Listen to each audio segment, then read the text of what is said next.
For me, it's like opening my wardrobe and having water flowing out of it every time I open my wardrobe.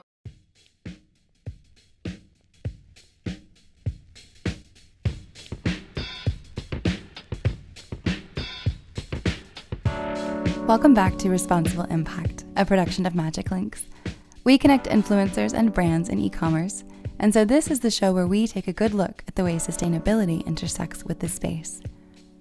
This episode, I'm going to make a special request. Start a timer on your phone, and if your health allows it, please don't drink anything during this episode. When it's over, please continue to try not to drink. See how long you can go before you reach for a beverage out of sheer habit. See how long you can stay thirsty.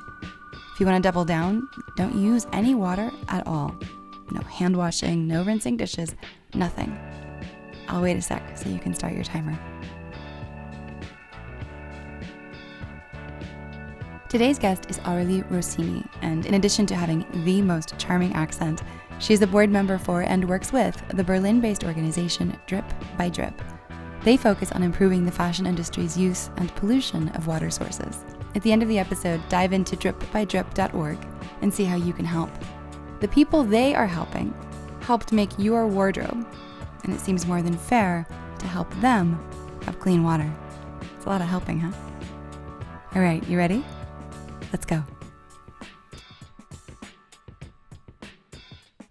Hi everyone, my name is Aurélie Rossini and I'm a board member at Drip by Drip, also responsible for all partnerships and project management.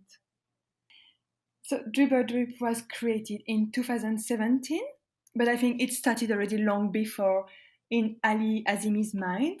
So he's one of the 7 founding members of Drip by Drip, and he was willing to create a fashion label with a water-first approach that was very kind at the time, and it still is. The name of the fashion label is Kind of Blue if you want to check. And basically, he started to realize the environmental impacts of our fashion habits. One number maybe that I'd like to share with you to start with is 93 cubic meters. And that's the amount of water that is used by the fashion industry every year. So that's like filling 37 million of Olympic swimming pool every year. Ooh. I don't know if you can imagine it, but when I hear this number, for me it's like opening my wardrobe and having water flowing out of it every time I open my wardrobe. So obviously, when you know that, buying and wearing clothes doesn't feel the same anymore. Yeah. Preserving our water resources is crucial. And the amount of effort that is required to educate, research, bringing solutions to the industry in order to implement a true paradigm shift is massive. And that is why he decided with his partner, Amira Jaya, and 5 other members to co-found the NGO Drip by Drip in 2017. None of the founding members who have background in fashion, but I guess like any journey, it all starts with a personal awareness, and then you bring in because you want to make a change, and it becomes your job, your full-time job. So they started and they had this vision. What did the first couple of years look like? From the very beginning, it was pretty clear what Drip by Drip would look like and what solutions we could bring to the fashion industry, because solutions exist already. To start with, Ali traveled to Bangladesh to visit one of our existing partners. He visited the communities, he visited the factories, and he made some research to identify the best solutions approach to the water issues. So for them, it was very clear that Drip by Drip will first act in Bangladesh, which is the second most important producer and exporter of textile in the world. And I guess things are naturally going well, and because it's the true thing to do. So we quickly got support from individuals, from public organizations, and with a team effort, we managed to build strong partnerships with European leaders such as Lenzing, Tintex, Terfil. So I think now we managed to have a clear view of what our mission is. We have the solutions, And we just need to work together with every actors to be able to implement it together. You said that the solutions already existed, but it sounds like they weren't being used when Drip by Drip first started. What are the solutions and why were they not being used before? So there are several solutions depending on your role in the fashion industry. One of them that have been identified during the trip to Bangladesh is what we call effluent treatment plants and enable factories to reuse the water and prevent them to release the chemicals into the rivers. And the reason why it's not used, either it's used but it's being outdated and the infrastructure needs to be improved, or it's not used because it's just too costly. Prices are millions of euros and factories in Bangladesh can't afford it. So that's the main reason. Gotcha. Is it mostly dyes? Like what is it exactly that we're trying to protect the water from? Maybe it's worth saying, it may be obvious, but fashion doesn't start with the clothes we wear, obviously. So from fiber cultivation to the raw material processing, the dyeing, the finishing, every manufacturing process of a garment is highly dependent on water. And there are two water issues, I'll say two kind of water issues. The first one is a water shortage issues, which is caused by a mismanagement of the water resources by the industry. The truth is that 70% of our world is covered by water, yet only 2.5% of it is fresh water, because the rest is saline or ocean-based.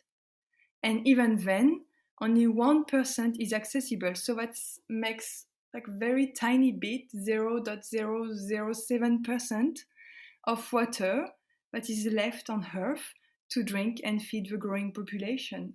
Mm. But the industry has been using and over-consuming water without proper management of the resources. And like to put it into perspective, for example, the industry currently uses enough water to quench the thirst of 110 million people for an entire year. Whoa, So say that again? the industry currently uses enough water to quench the thirst of 110 million of people for an entire year.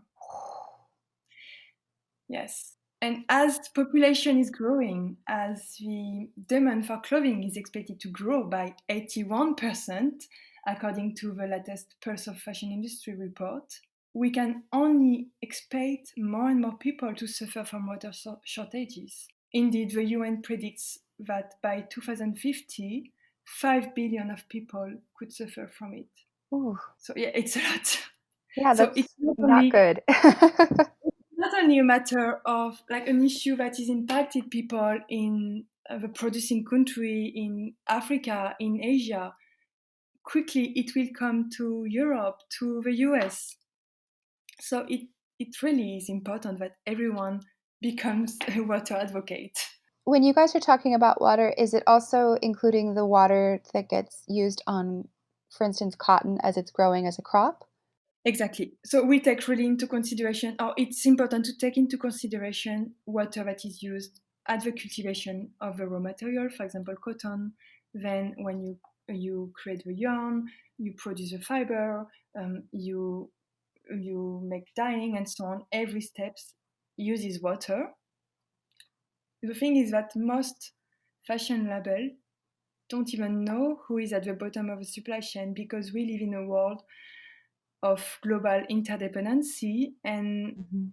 slowly we came to a state where we lack of transparency, and therefore you lack data to be able to calculate your water consumption. And even though you want to improve and reduce the water consumption, it's very hard to implement it quickly. So it takes time.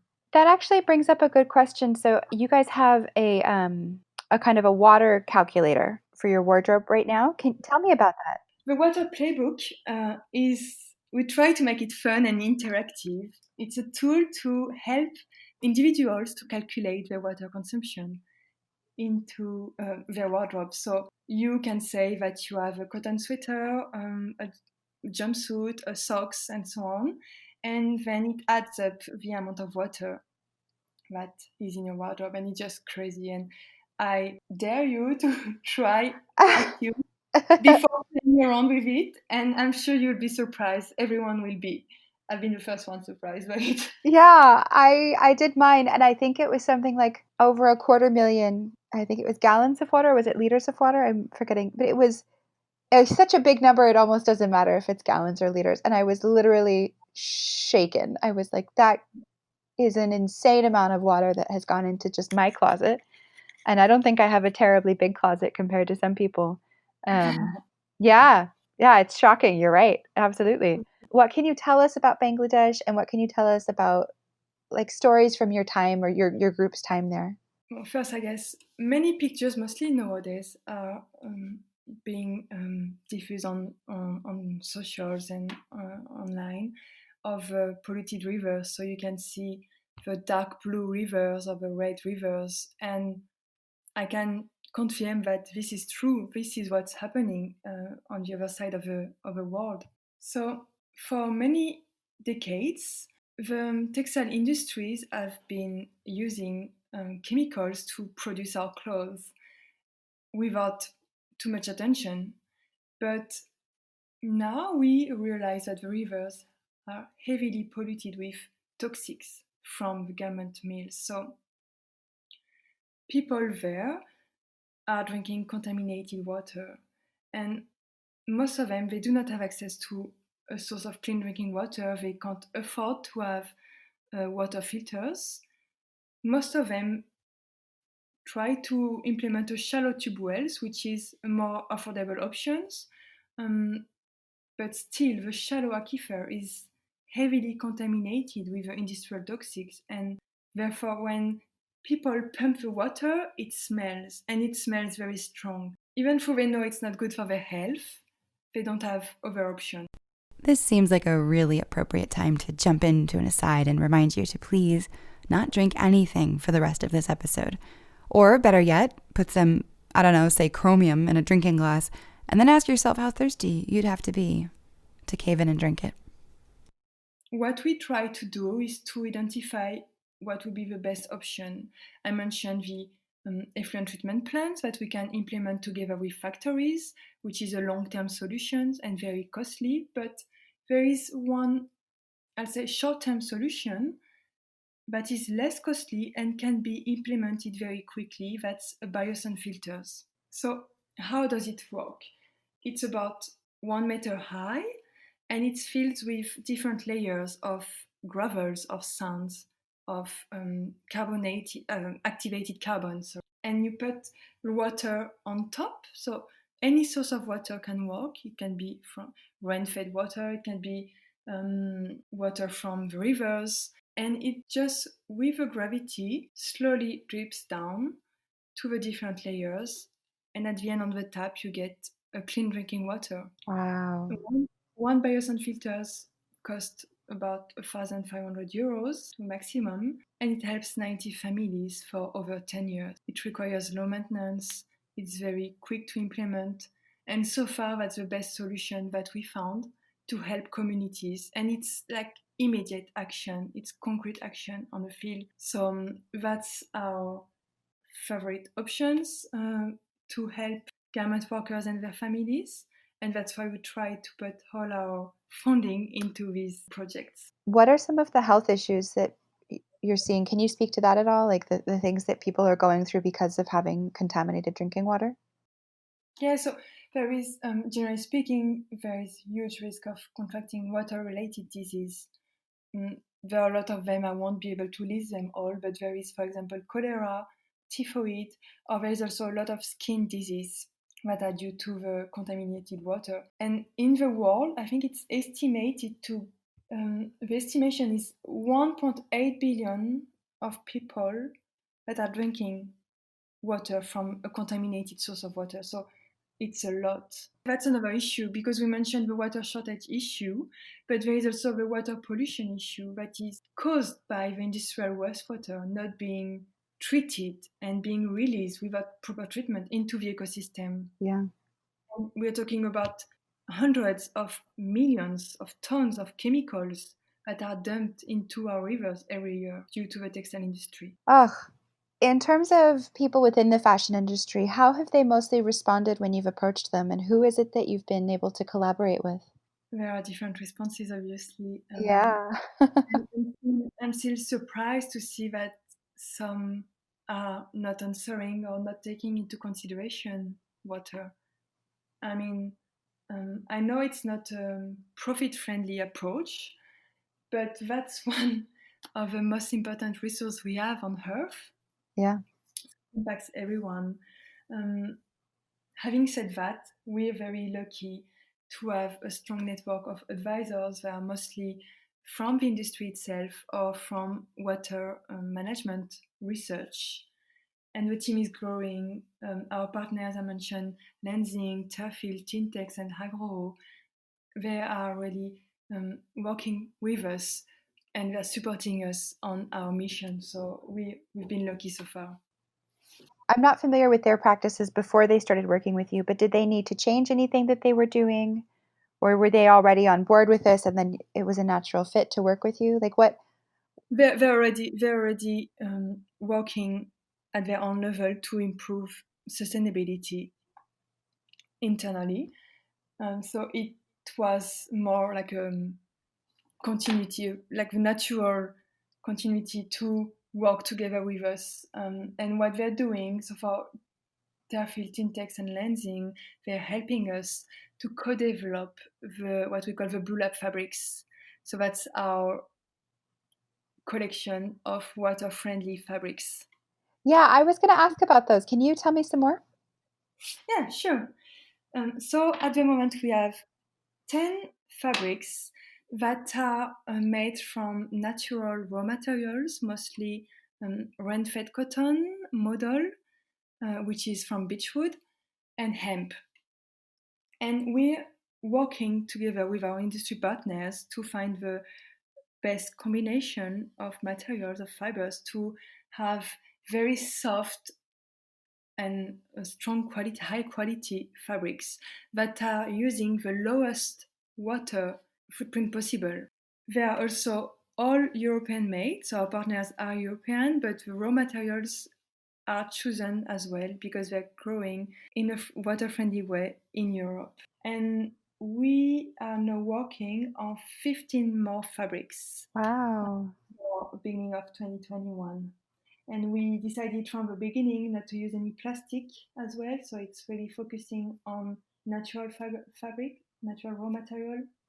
So yeah, it's really nice to be able to work with such quality, and maybe because we don't have as well this limit of profits, but we can work together with our partner and do some research and have something like some true solutions to offer to the fashion label that are willing to do better.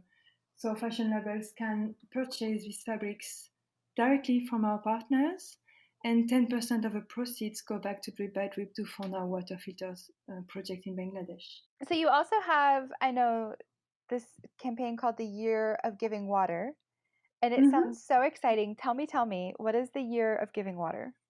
Yeah, I'm super excited about this campaign. We just started this year, and we launched it in support of the garment workers in Bangladesh and their families, because they've been hardly impacted by COVID. I know we all have been, and COVID obviously is still happening right now. Yeah. But in Bangladesh, in a country where people are working in the morning to earn a wage that will enable them to pay the meal for the evening, Mm.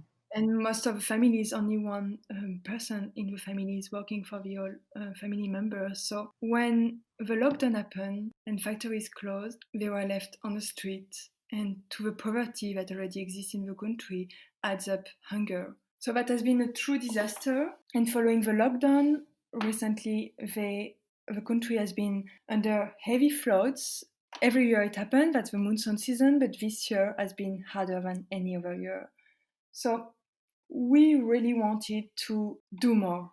And in support to the garment workers and their family, we decided to launch the Year of Giving Water campaign. It's also to answer the fashion brands that want to support us, because more and more brands are contacting us.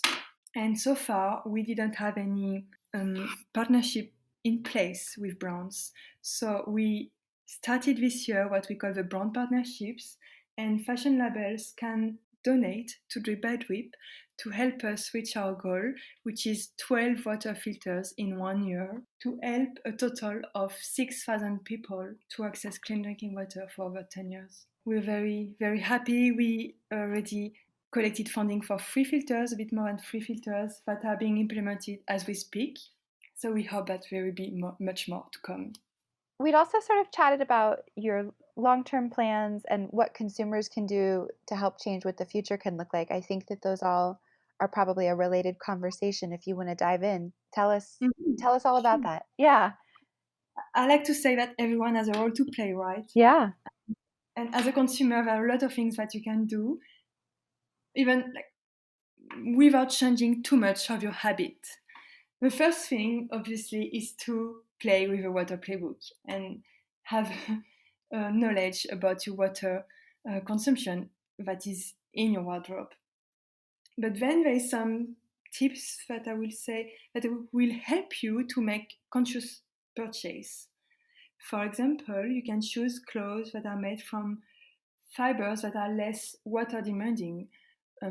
If you don't know them, they will be mostly natural materials such as a rain-fed organic cotton or hemp or modal, which is from beechwood. You can also prefer materials that come from countries where water scarcity is not an issue. Obviously, not all brands communicate this message, but more and more brands are willing to have more transparency in their supply chain, and they communicate that information so you can really see it. And maybe the third thing to make a conscious purchase is to opt for second-hand or rental to limit the production of new clothing, and therefore you don't use any more resources. Then there are tips for you, what I call the green laundry. It has been proven that wearing your clothes more than once, even like if you wear it 3 times, will save 5 times the energy and the water. Obviously, you can't do that for socks, right? But I mean, a jeans, for example, that has received already so many washing and chemicals at the production levels that you can wear it easily 2 or 3 times without having any dust or smell or anything. And if you think about that, if you try to wash in cold water, make sure that your washing machine is full when you launch the laundry, then you can already do some steps to reduce water consumptions and protect the water resources. Yeah, washing laundry is remarkably there's a lot that I had never realized happens with it, but like it shed a lot of clothes shed microfibers and things at the same time. It's just I never considered how much was happening. And then I remember, for instance, I got a pair of black jeans, and for whatever reason, I said, "Oh, I don't have time to take them to the laundromat, but I can. I know that I need them clean for tomorrow." So I ended up hand washing them, and I was flabbergasted at the amount of dye that came off. I mean, they bled so much black dye, and I kept changing the water, and it kept bleeding dye, and I kept changing the water, and it kept bleeding dye. And I was like, I would never have seen how many of my clothes are releasing dye into the water, separate even from the fibers, right? If I hadn't hand washed this pair of jeans. And that was a real eye opener too, just to think about what happens after I'm done washing my clothes. Like that, those chemicals are going somewhere, you know? Exactly. Yeah. And we don't even see, like, if we use some polyester or viscose, all these petrol-based fibers, we don't see it, but there are like micro, nano chemicals that are released through the washing machine into our water resources in the end. So, and then it comes back to our tap water. Knowing that makes us think twice before buying petrol-based fibers of clothing. Absolutely.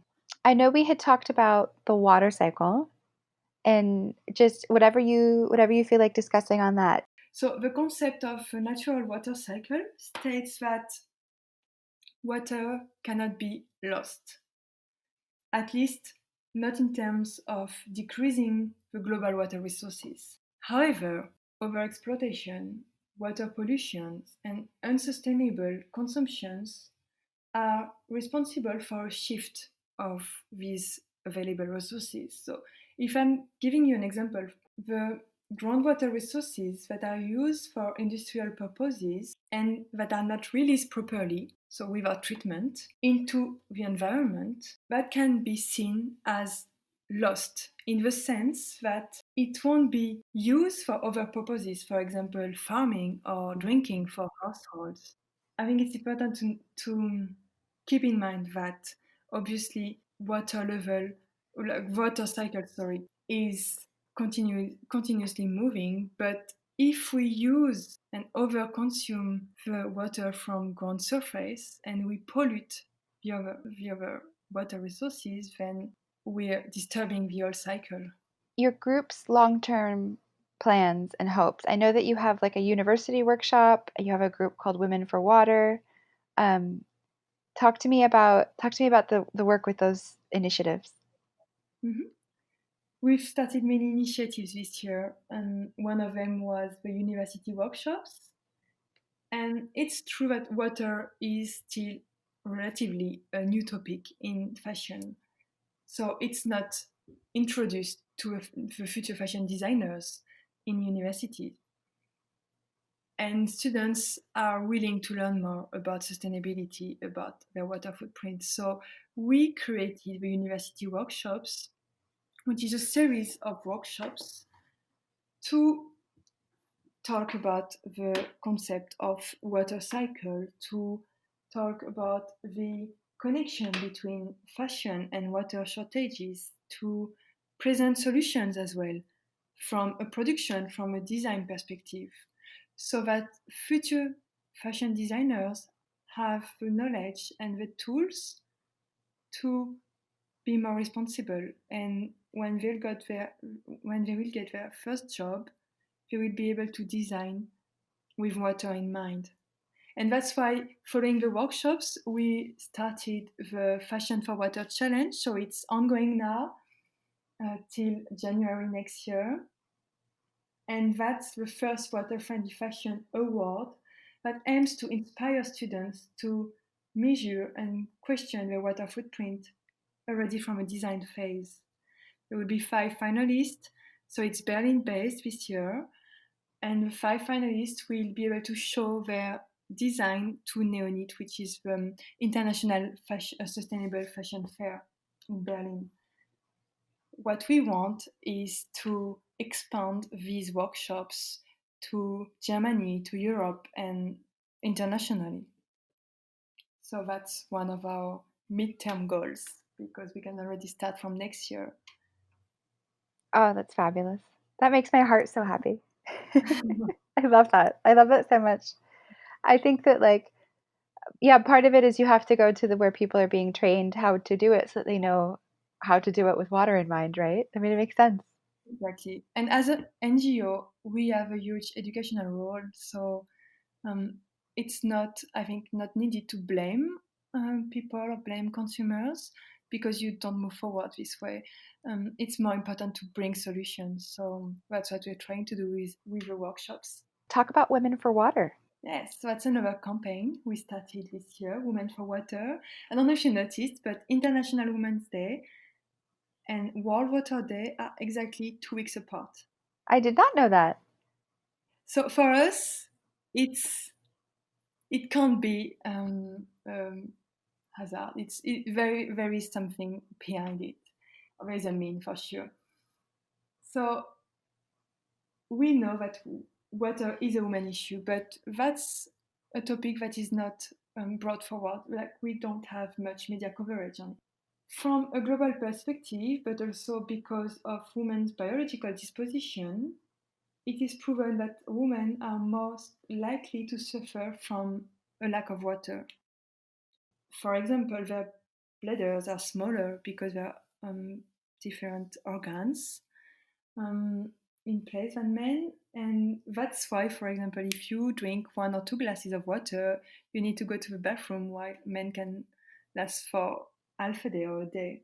Wow. Also, the lack of facilities, the lack of bathroom in the developing countries directly impact education. And most girls, unfortunately, when they get their first period, have to stop school. Women are also the ones that walk long distance to fetch water from sources, and sometimes they are very, very far away. So they have to carry their child, they have to carry the water, they don't go to school to be able to bring home water for the whole family. Ugh. And putting that in perspective, most, and you link it with fashion, most textile workers are women. Also, in Western countries, most fashion consumers are women. So, as a woman, when you purchase a clothes, you directly have an impact on other women, and we're all interconnected. So, what we wanted to do with this campaign is linking together fashion, water, and women. And these 3 topics are just crucial and interconnected. So, we work together with influencers, activists, and powerful women to show our support and spread awareness. I'm almost ashamed that I had never thought of it the way that you put it, but that most garment workers are women, most fashion consumers are women. Wow.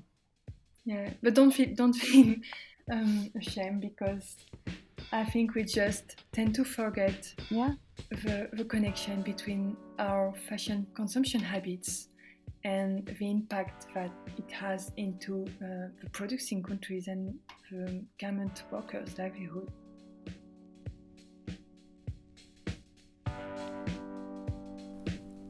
Imagine how much of your life would change instantly if the fundamental human right to clean water was taken away from you. Taken away, in fact, so that someone on the other side of the planet could wear something a handful of times before throwing it away casually. Don't forget about your timer. When you do decide to take a drink or use water, afterwards go visit dripbydrip.org to see how you can help support basic human rights like clean drinking water for everyone. Or, as Aurélie so beautifully put it, because it's the true thing to do.